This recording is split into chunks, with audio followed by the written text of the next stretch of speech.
Nakuhaan sa CCTV ang aktwal nga pagpanglabni sa usa ka rider ngadto sa bag sa babay nga angkas sa motorsiklo sa Dumaguete City. Nahitabo ang insidente sa barangay Bagakay niadtong miaging Miyerkules sa kadlawon. Sa kuha sa CCTV, makita nga mitupad ang rider sa laing motorsiklo. Dinhi makita nga gilabni sa naginusarang rider ang bag sa babayng angkas.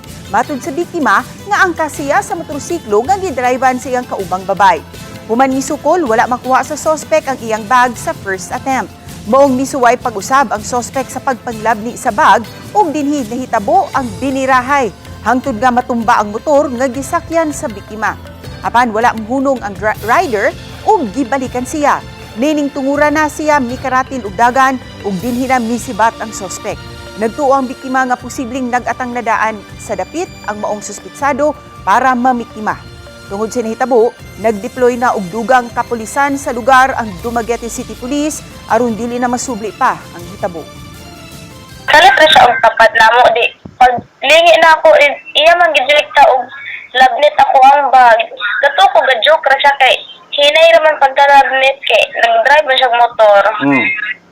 Di, kuan paglingi na ako, murag seryoso naman siyang gabira. Iya man yung gibira-bira. Moto nga nisukol ko ako.